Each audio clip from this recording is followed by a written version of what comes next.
Joining us now to analyze today's headlines is Courtney Morris. She is an assistant professor of African American and Women's Studies at Penn State University. Hi, Courtney. Good morning, Sonali. Burials are underway for the 132 Pakistani children killed in a horrifying attack on a school in Peshawar.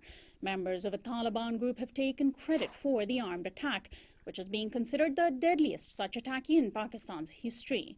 Today kicks off a three-day period of national mourning in Pakistan.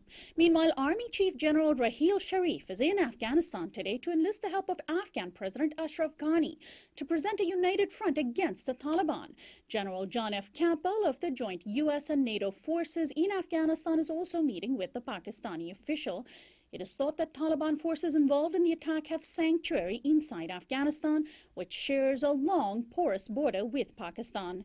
Now, Courtney, both the Pakistani army and Afghanistan's government have long made overtures to the Taliban. Even the U.S. has been accused of fomenting a situation in which the Taliban has thrived.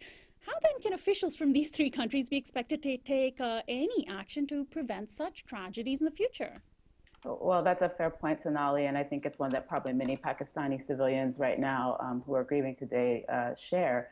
But I think that this school killing is going to have ramifications for the place of the Taliban in both Afghanistan and in Pakistan in their political cultures. And the fact of the matter is Ashraf Ghani campaigned on a platform of helping to eradicate the Taliban in Afghanistan. And just last month, he lifted the ban on night raids on Taliban militants, which wasn't a measure that many people in his country approved of, but that's a step that he has been taking. And so he's demonstrated that, he's a career technocrat, so he's prepared to work with the United States to try to bring the Taliban down, even though people might take exception with some of the methods that invariably are going to be used in that campaign.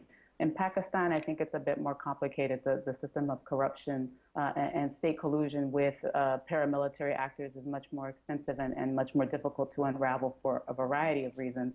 But somebody has to answer for these dead school children. And so I think in the short term, we will definitely see a response from the state.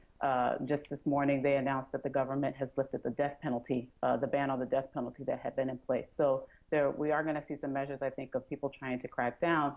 But the question is really, in the long term, are they going to be able to transform these cultures of political corruption and collusion with paramilitary actors? And Cuba has agreed to free Alan Gross, an American contractor held a prisoner in a Cuban military hospital for 5 years over alleged spying on behalf of the U.S. government. The move is part of a prisoner swap agreement with the U.S., which will free the last 3 of the so-called Cuban 5 prisoners. The Cuban 5 were arrested and imprisoned in the U.S. more than a decade ago and accused of being spies.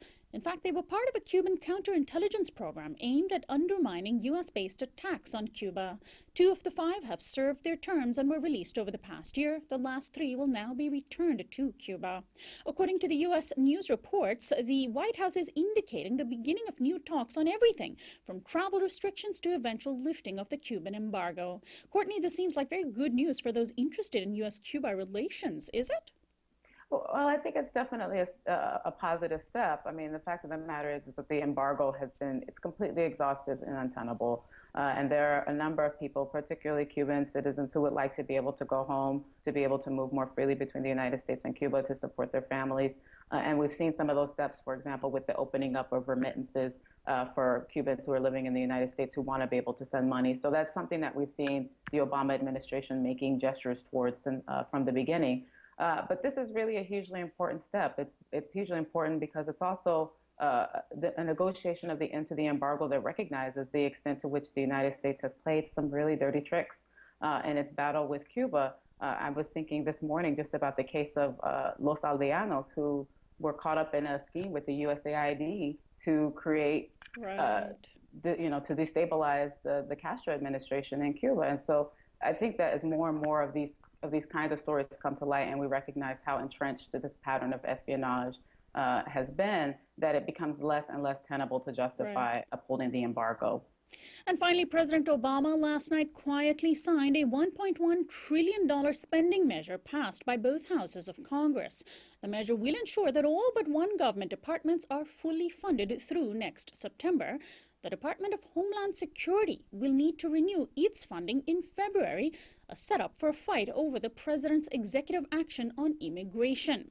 The bill was opposed by some Democrats because it weakens part of the already weak financial reform law known as the Dodd-Frank bill and possibly extends the public bailout of corporations engaged in risky trading.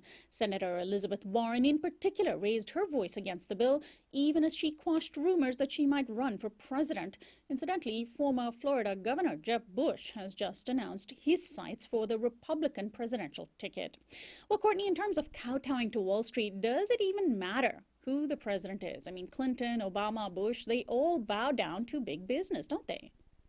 Oh, yeah. I mean, I think that certainly that's true. And I mean, if there are any differences to be found at all, it's merely a question of degree and the extent to which they will perform dissenting or that they will perform that having some kind of disagreement with the corporate sector. But at the end of the day, the fact of the matter is that corporations run politics in this country, and no matter what people say in public, whatever the discourse might be, when it comes time to make decisions around legislation, we can see very clearly that the state is not going to go after the private sector. Well, Courtney Morris, always a pleasure to have you on. We'll talk to you again next week.